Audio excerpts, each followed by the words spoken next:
La routine de l'arrivée d'Elias Ban à Chicago s'est rapidement transformée en une expérience troublante lorsque deux policiers l'ont confronté. Leur raison?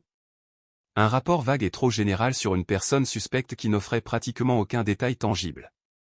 La description était chargée de parti pris à son apparence, ses manières, sa présence même était filtrée à travers une lentille de jugement et de préjugés. Malgré tous ses efforts pour rester calme, pour faire preuve de logique et faire valoir ses droits civiques, son attitude calme ne faisait qu'alimenter leur animosité. Ce qui a suivi a été un déluge d'insultes, des attaques non seulement contre ses actions, mais aussi contre son identité. Sa couleur de peau a été critiquée et il a été rabaissé comme si sa simple existence était un inconvénient. Pour les officiers, il n'y avait pas de place à la raison ni même à la moindre résistance. Ils n'ont vu aucun homme, ils voyaient un individu noir à qui il fallait donner une leçon, quelqu'un qu'ils pouvaient facilement dominer. La situation a rapidement dégénéré et est devenue violente. Au milieu du bruit des spectateurs choqués et de la frénésie du moment, Elias fut maîtrisé de force. Le bruit froid et troublant des menottes claquant autour de ses poignets résonnait dans l'air. Un homme qui avait passé sa vie à bâtir une carrière respectable, un homme habitué à gérer des situations à enjeux élevés, était désormais traité comme un criminel aux yeux du public. Les deux officiers, rattrapés par leur sentiment de supériorité déplacé, pensaient avoir accompli quelque chose. Ils pensaient l'avoir humilié, lui avoir donné une leçon, mais ils étaient inconscients de l'erreur monumentale qu'ils venaient de commettre. Ils n'avaient aucune idée de qui était réellement cet homme et des conséquences catastrophiques que ses actes pourraient bientôt entraîner. Quel secret se cachait derrière cette rencontre? Quelles graves répercussions attendaient les officiers qui avaient franchi une ligne? Et la justice pourrait-elle vraiment être rendue lorsque la vérité serait enfin révélée? Telles sont les questions qui persistent au fur et à mesure que l'histoire se déroule, avec la promesse d'une révélation explosive au coin de la rue. La nuit à Chicago touchait à sa fin lorsqu'un vol d'United Airlines a glissé doucement sur la piste 28 de l'aéroport international O'Hare. Elias Ban, qui avait enduré un voyage long et inattendu depuis Washington DC jusqu'à une conférence sur la sécurité à huis clos en Europe, expira doucement. Son soulagement était presque imperceptible, un soupir silencieux au milieu du calme de la cabine clairsemée de première classe. Après un vol de près de 4 heures, il n'était plus qu'à quelques instants du retour à la paix et à la solitude de son foyer, un refuge rare face à son emploi du temps chargé. Alors que l'avion ralentissait jusqu'à s'arrêter à la porte B12 et que le panneau de ceinture de sécurité s'éteignait enfin, Ban, aujourd'hui âgé de près de 60 ans, a commencé à rassembler ses affaires. Malgré son âge, il avait toujours une silhouette grande et élancée qui témoignait d'années passées dans le monde exigeant des forces de l'ordre et du renseignement. Ses cheveux, désormais gris, étaient méticuleusement entretenus et son visage buriné portait les marques d'une vie d'expérience. Ses yeux, cependant, restaient perçants, parfaitement conscients de chaque détail de son environnement. Il s'habillait comme un professionnel chevronné, un costume bien coupé, sa cravate bleu foncé à peine détachée après le long voyage, son apparence d'autorité tranquille et de contrôle, n'attirant jamais inutilement l'attention. Les Ban ne portaient qu'une mallette en cuir noir contenant des documents classifiés et un petit sac pour les effets personnels. Aucune escorte de sécurité ni entourage ne le suivait, un choix délibéré. Lorsqu'il était en mission non officielle ou confidentielle, il préférait rester discret, évitant l'attention que lui procurait le fait d'être quelqu'un de son statut. Même dans un aéroport très fréquenté, Ban préférait la solitude de l'anonymat. C'était une habitude née d'années d'activité dans des environnements saturés de surveillance, même pour quelqu'un à la tête de l'une des agences d'enquête les plus puissantes au monde. Alors que les portes de l'avion s'ouvraient et que les passagers commençaient à sortir, Ban bougeait avec détermination, son petit sac et sa mallette sous le bras. Chacun de ses pas était mesuré, ses yeux scrutant la foule. C'était une seconde nature chez lui, un instinct professionnel pour observer, noter les indices subtils dans les expressions des gens, leurs mouvements, tout signe d'anomalie dans la foule. Le terminal était très animé malgré l'heure tardive. Le bourdonnement familier d'un aéroport international entourait le bruit des annonces de vol, le roulement des valises, les bavardages superposés des voyageurs. Ban, toujours professionnel, gardait une distance respectueuse de la foule, se faufilant à travers la foule avec une précision silencieuse alors qu'il se dirigeait vers la zone de vol de correspondance pour son prochain voyage. À proximité, 2 policiers de la police de Chicago effectuaient leur patrouille habituelle. L'officier Gary Peterson, un homme d'une 50aine d'années, avait l'air épuisé et désillusionné, son visage montrant les signes de longues heures de travail et d'un mécontentement croissant face à la monotonie de son travail. À côté de lui se tenait l'agent Ryan Hay, un jeune homme d'une 30aine d'années, essayant toujours de trouver sa place, incertain de son rôle dans la dynamique chevronnée qui les opposait. Peterson, perdu dans ses pensées, se plaignait de son travail, ses plaintes concernant le salaire et la charge de travail étaient aussi obsolètes que son attitude envers son travail. Leur patrouille a été interrompue lorsque le talkie-walkie de Peterson a crépité. Un message est apparu sur son appareil portable, un vague rapport de la sécurité de l'aéroport. Une personne suspecte avait été repérée près de la porte B12. La description était au mieux vague, un homme noir, vêtu de vêtements sombres, l'air nerveux. Aucun détail sur le comportement ou les actions, juste une impression de suspicion basée uniquement sur des observations en surface. Peterson, scrutant la foule, sourit alors que ses yeux tombèrent sur la seule personne qui correspondait à la description générique, Elias Ban. Sans hésitation, il a donné un coup de coude à haie, signalant qu'ils avaient trouvé leur suspect. Et hésita, remarquant l'attitude calme et autoritaire de Ban, mais s'en remet finalement au jugement de Peterson.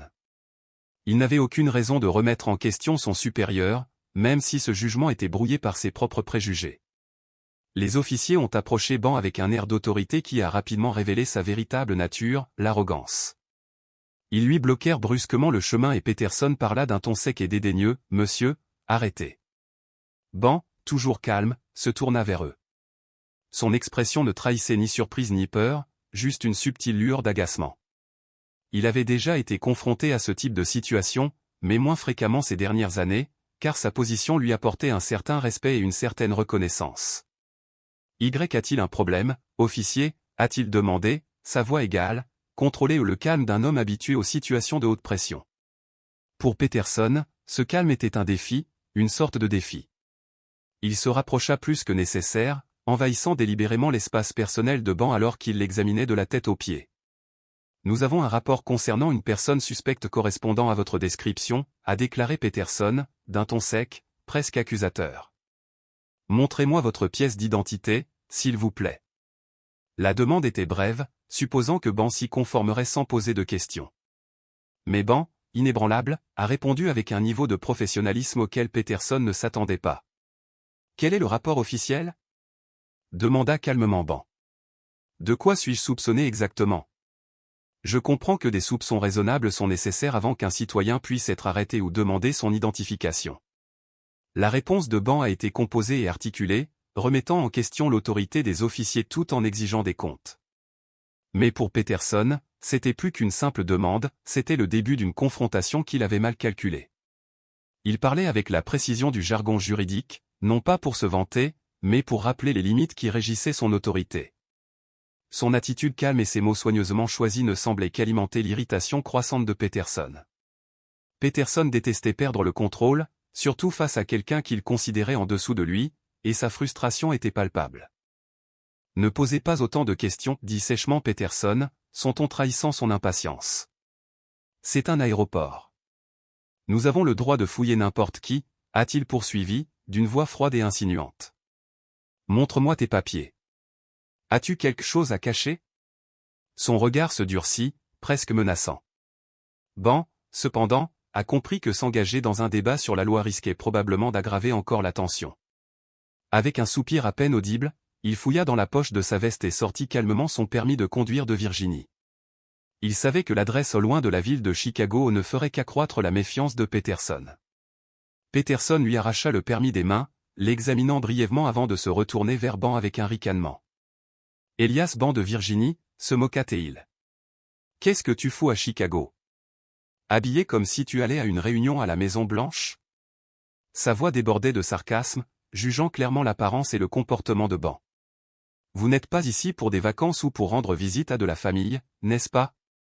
L'officier Is, sentant la dynamique de pouvoir évoluer en faveur de Peterson, a pris la parole, désireux d'affirmer sa propre présence. « Soit vous transportez de la contrebande, soit vous suivez quelqu'un, » a-t-il spéculé, ses paroles sans fondement et sans fondement, uniquement basées sur l'apparence de Ban et un vague rapport qu'ils avaient reçu. La rage monta dans la poitrine de Ban.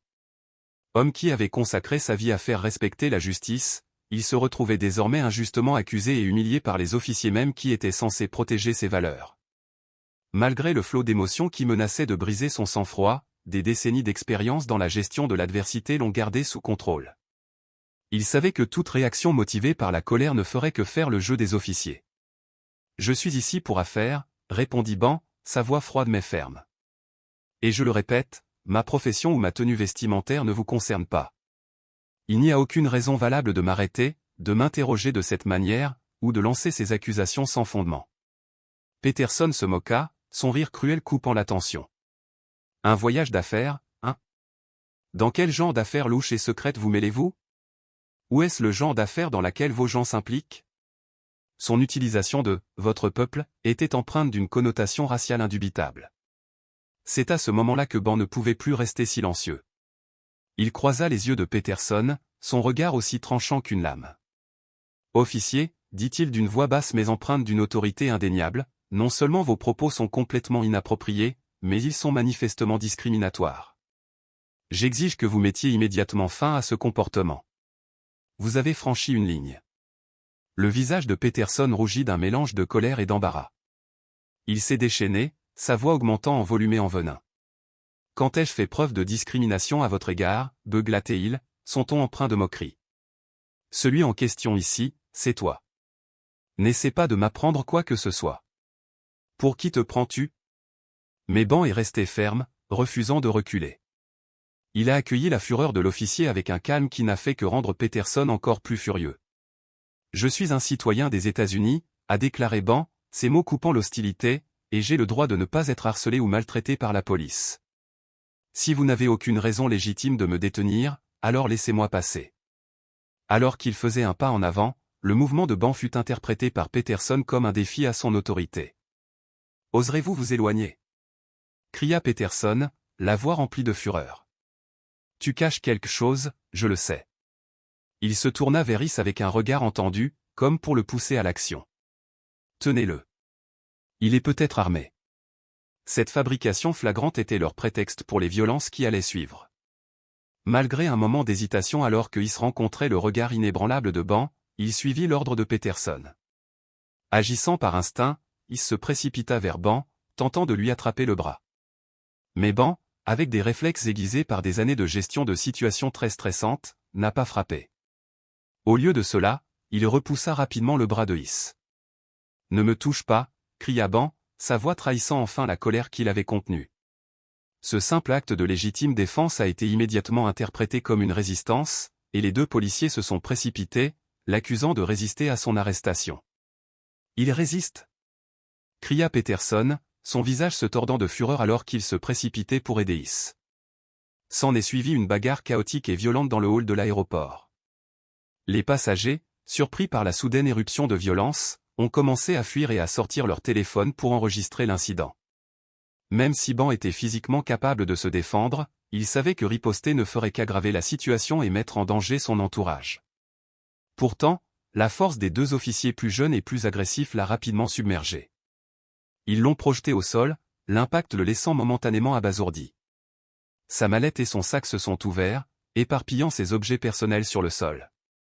Profitant de sa désorientation, il récupéra rapidement une paire de menottes brillantes et les attacha grossièrement autour des poignets de Ben. Le métal froid lui mordit la peau, lui envoyant une vive douleur dans les bras, mais la douleur physique n'était rien en comparaison de la profonde humiliation d'être traité comme un criminel devant une foule simplement pour avoir défendu ses droits. Peterson, haletant et rouge de victoire, regarda Ben avec un sourire tordu. « Voir, ricana-t-il. Têtu, vaniteux, maintenant tu parleras gentiment au commissariat. » Il récupéra le permis de conduire de Ben, l'agita d'un air moqueur devant lui avant de le glisser dans sa poche. « Voyons à quel point tu es arrogant, Elias. » Malgré la douleur lancinante dans ses poignets et la sensation de frustration dans sa poitrine, Ben serra les dents. Il ferma les yeux pendant un bref instant, reprenant sa respiration et se concentra sur la reprise du contrôle. Ce n'était que le début, et il savait qu'il était loin d'avoir terminé. Deux policiers l'ont soulevé brutalement par les bras, le remettant sur pied. Son costume autrefois impeccable était maintenant en désordre, sa veste de travers et un genou de son pantalon taché par la chute.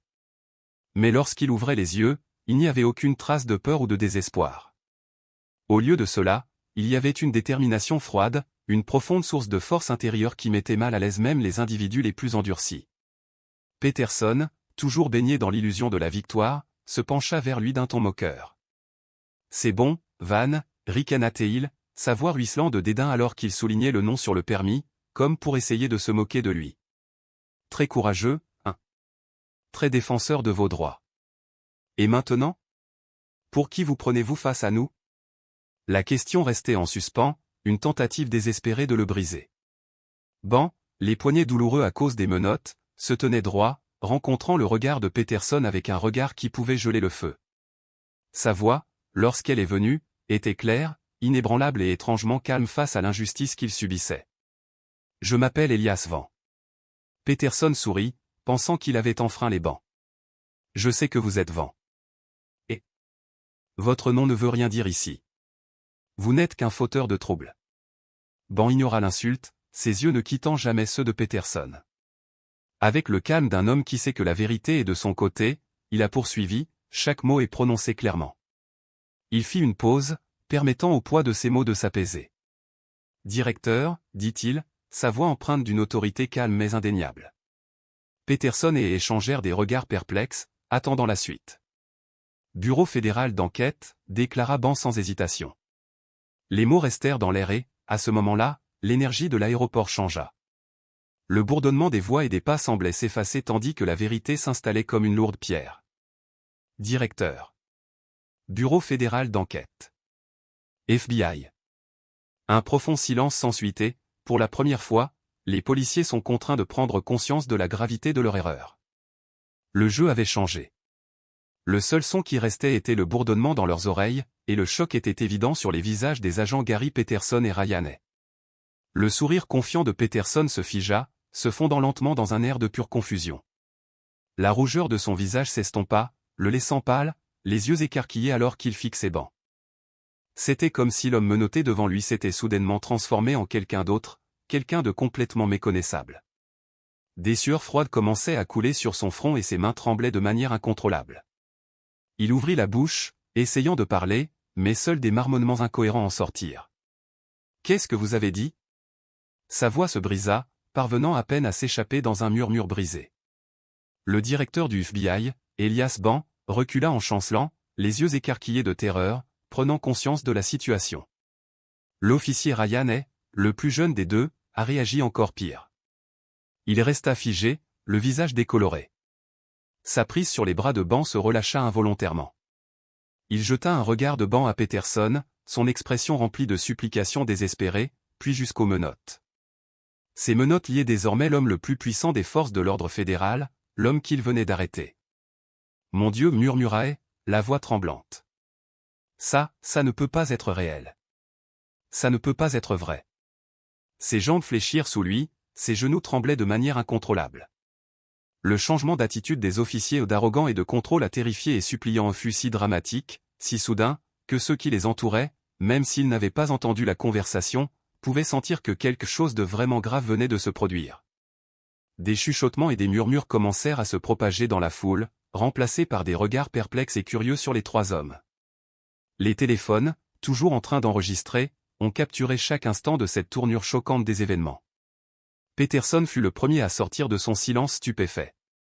Son instinct de survie s'est manifesté, écrasant toute autre pensée. La peur de perdre son emploi, d'être poursuivi en justice ou même d'être emprisonné l'a submergé. Sans hésitation, il se précipita vers Van, tombant presque à genoux devant lui. Sa voix, désormais urgente et désespérée, trahissait sa panique. « Monsieur le directeur », balbutia Peterson, le visage vidé de ses couleurs, des gouttes de sueur coulant sur son front. « Oh mon Dieu, s'il te plaît, pardonne-nous. C'est une terrible erreur, une énorme erreur. Nous n'avions aucune idée de qui tu étais. Nous ne le savions pas. » Il se retourna pour faire face à Hay, qui était toujours figé sous le choc. La voix de Peterson s'éleva, désormais frénétique. « Eh, espèce d'idiot, qu'est-ce que tu fais là? Enlève les menottes, tout de suite. Tu ne réalises pas ce qui se passe. Enlève-les. Tu veux que nous finissions tous les deux en prison. » Il sursauta, comme secoué par une décharge électrique, cherchant les clés à sa ceinture. Ses mains tremblaient si violemment qu'elles tombèrent au sol, le forçant à se pencher, son visage tordu par la confusion et la panique alors qu'il se précipitait pour trouver la bonne clé. Pendant plusieurs secondes angoissantes, un silence plana dans l'air, chargé de tension. Finalement, Peterson réussit à déverrouiller les menottes, le déclic résonnant dans le silence. Alors que les menottes tombaient, Elias Ban a lentement étendu ses bras, frottant soigneusement les marques douloureuses laissées sur ses poignets. Les officiers, désormais tremblants, continuèrent leur plaidoirie. La voix de Peterson se brisa, remplie de culpabilité et de regret. Nous sommes vraiment désolés, directeur. Le rapport était vague et nous essayions simplement de faire notre travail. Peut-être avons-nous outrepassé les limites. S'il vous plaît, pardonnez-nous. Ne ruinez pas nos carrières. Nous avons des familles. Mais Ban n'a rien dit. Il n'a fait aucune tentative de pardonner et n'a montré aucune colère. Son regard restait froid et perçant, inébranlable alors qu'il observait les deux hommes devant lui. Son silence était bien plus terrifiant que n'importe quelle accusation ou menace. C'était le calme avant la tempête, le calme qui remplit l'air avant qu'une catastrophe ne survienne. Alors que la tension semblait insupportable, une voix grave et autoritaire traversa le silence. « Qu'est-ce qui se passe ici ?» Le lieutenant David Miller, un officier chevronné du CPD, est apparu sur les lieux. Homme d'une quarantaine d'années, avec une présence imposante, Miller avait clairement été alerté de l'incident, soit par radio, soit par le bouche à oreille. Il était accompagné de 2 autres agents, prêts à intervenir. Son regard perçant balaya la scène, évaluant rapidement la situation.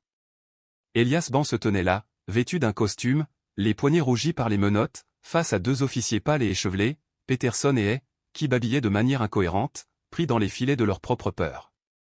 Miller n'a peut-être pas immédiatement reconnu Ban, mais il a instinctivement compris que quelque chose de grave s'était produit. Peterson, Hay, soyez au garde à vous, ordonna sèchement Miller. Signalez la situation, maintenant. Les 2 officiers se sont mis au garde à vous, même si leur visage reflétait toujours l'horreur qu'ils ressentaient. Peterson, toujours trébuchant sur ses mots, a tenté de s'expliquer, mais son récit était plein de contradictions, faisant état de rapports erronés et de malentendus. Miller, peu impressionné, tourna son attention vers Ban, dont le calme ne faisait qu'ajouter à la tension croissante. « Monsieur, dit respectueusement Miller, sa voix ferme mais reconnaissant la gravité de la situation. Je suis le lieutenant Miller, responsable de cette zone. Il semble qu'un incident malheureux se soit produit ici. Pourriez-vous s'il vous plaît me dire ce qui s'est passé ?» Elias Ban parlait d'une voix basse et égale, sans aucune agitation ni crainte, comme s'il se contentait d'énoncer les faits. « Je m'appelle Elias Ban, a-t-il déclaré, laissant le nom flotter dans l'air. J'ai été arrêté à tort par vos officiers sur la base d'un faux rapport. Ils m'ont interrogé avec des questions dégradantes et discriminatoires.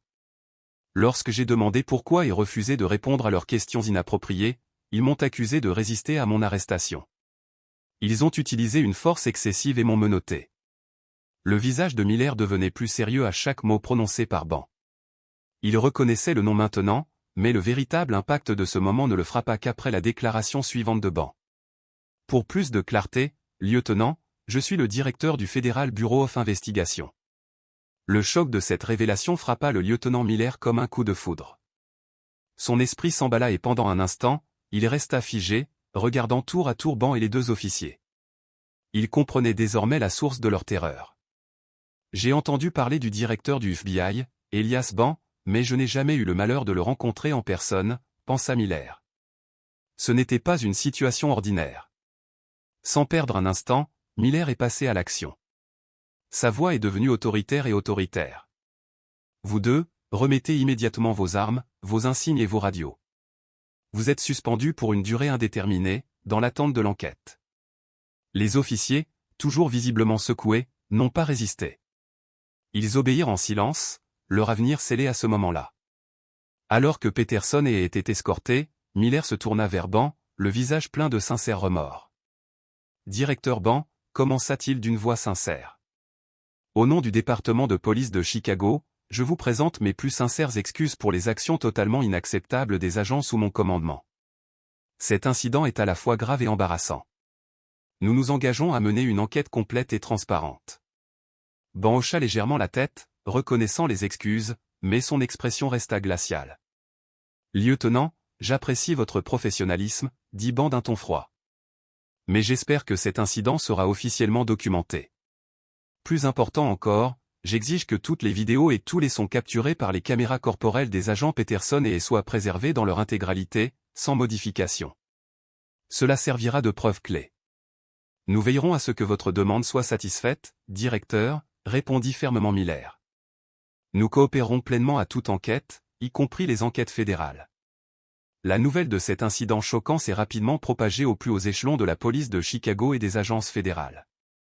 Ce qui avait commencé comme un contrôle de routine avait maintenant déclenché une réaction en chaîne qui ébranlait les fondations de la communauté policière. L'enquête s'est déroulée à un rythme rapide, coordonné entre le Bureau des Affaires internes du CPD, la Division des droits civils du ministère de la Justice et le FBI. Les images des caméras corporelles de Peterson sont devenues des preuves irréfutables de toute la débâcle, révélant tout, du rapport sans fondement aux remarques racistes de Peterson, en passant par la complicité et la violence de Hay, et la panique qui a suivi lorsqu'ils ont appris qui était réellement leur détenu. Comme prévu, l'histoire de Peterson fut bientôt découverte. Il avait un dossier troublant, rempli de plaintes concernant une force excessive, un abus de pouvoir et des actions discriminatoires, même si ces plaintes ont souvent été minimisées ou rejetées dans le passé. La vérité était enfin dévoilée et la justice, semblait-il, allait bientôt suivre. L'agent Ryan Hay, bien qu'il ne fasse pas preuve du même niveau de malveillance que son collègue Gary Peterson, a tout de même fait preuve d'un manque inquiétant de jugement indépendant. Le comportement de Hay reflétait une tendance troublante à suivre aveuglément les ordres de ses supérieurs, même lorsque ces ordres étaient manifestement erronés. Cette enquête s'est étendue bien au-delà des actions de ces deux individus, révélant finalement des problèmes systémiques au sein du service de police. Il s'est demandé s'il y avait eu une dissimulation délibérée ou une plus grande tolérance à l'égard de tels comportements répréhensibles. L'affaire, impliquant le directeur du FBI, est devenue par inadvertance un catalyseur révélant les problèmes profondément enracinés au sein des forces de l'ordre. Les enquêtes internes et fédérales ont abouti à des conclusions indéniables, confirmant que Peterson avait commis de graves violations. Tous deux ont été renvoyés du département de police de Chicago pour leur conduite contraire à l'éthique, leur non-respect des normes professionnelles, leur abus de pouvoir et leur discrimination raciale flagrante. Mais les conséquences pour Peterson ne s'arrêtent pas là. La gravité de leurs actes, aggravée par les preuves indéniables fournies par les images des caméras corporelles et le témoignage du directeur du FBI, ont conduit le ministère américain de la Justice à engager des poursuites fédérales contre les anciens officiers. Ils ont été accusés d'avoir privé un citoyen de ses droits constitutionnels sous couvert d'application de la loi, en violation de l'article 242 du Code américain.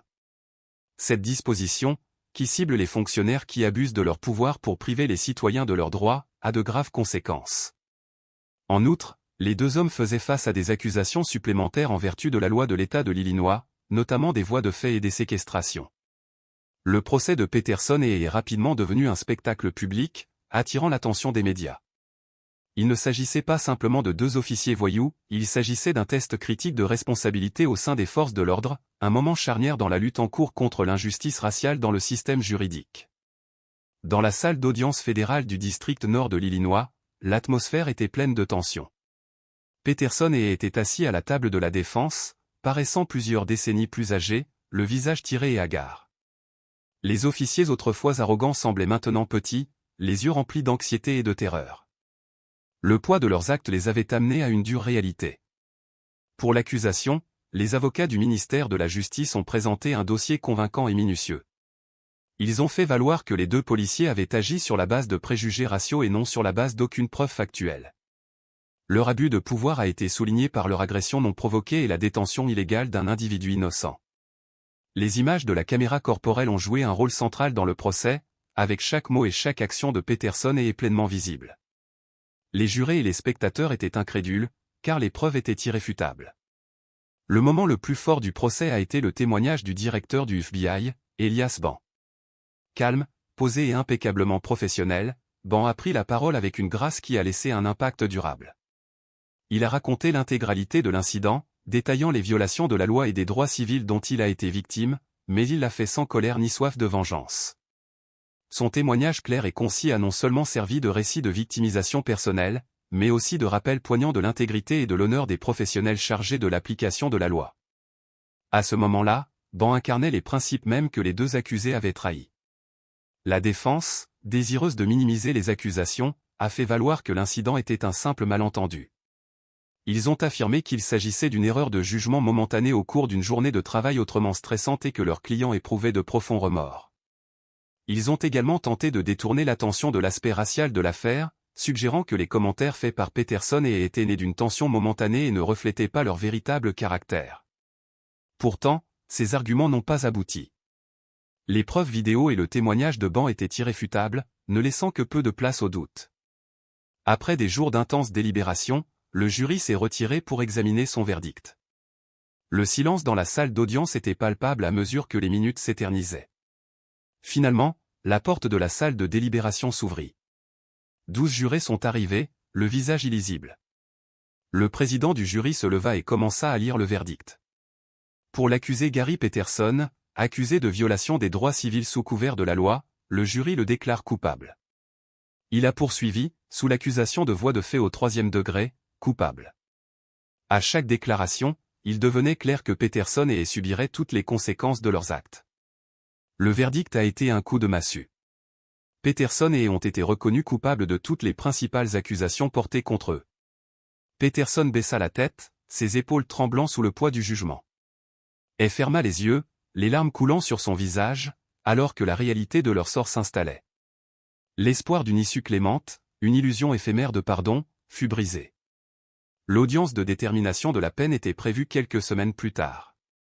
Lors de l'audience de détermination de la peine, le juge fédéral a rendu un jugement ferme et inflexible. Ses propos ont souligné la gravité de la trahison des policiers, chargés de faire respecter la justice et de protéger la communauté.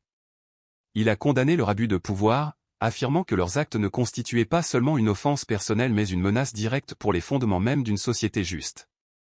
Le juge a clairement indiqué que la discrimination raciale au sein des forces de l'ordre était non seulement inacceptable, mais qu'elle constituait un cancer insidieux qui sapait la confiance du public et mettait en péril l'intégrité de l'ensemble du système.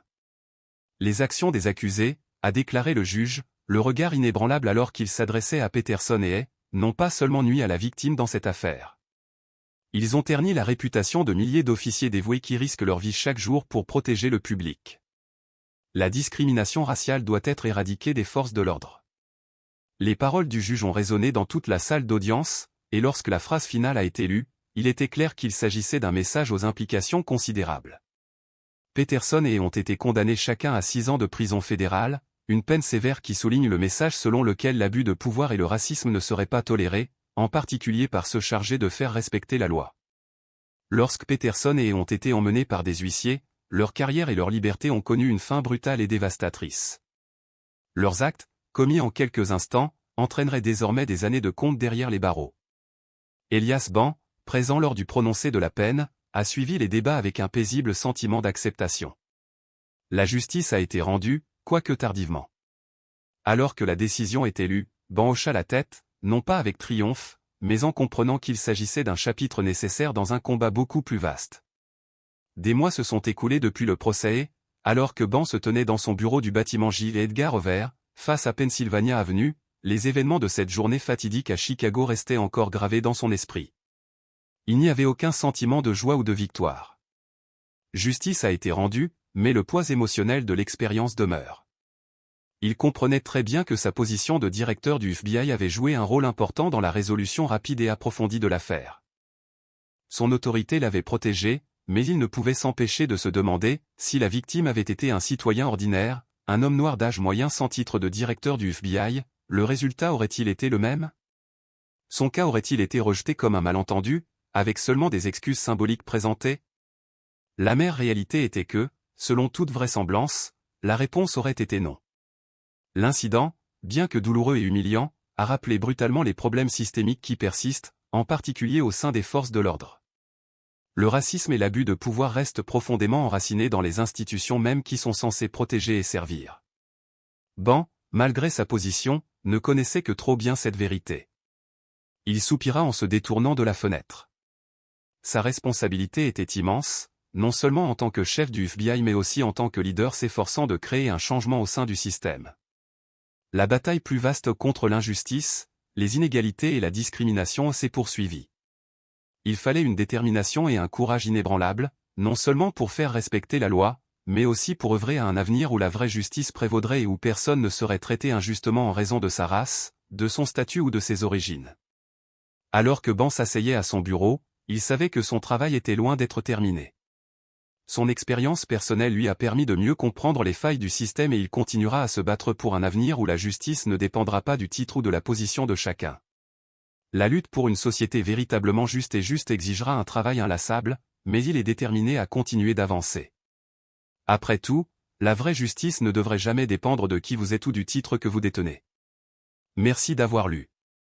Si vous avez trouvé cette histoire significative, veuillez aimer et vous abonner à notre chaîne pour rester informé des histoires plus percutantes. Demain, nous aurons une autre histoire tout aussi puissante et stimulante, alors ne la manquez pas.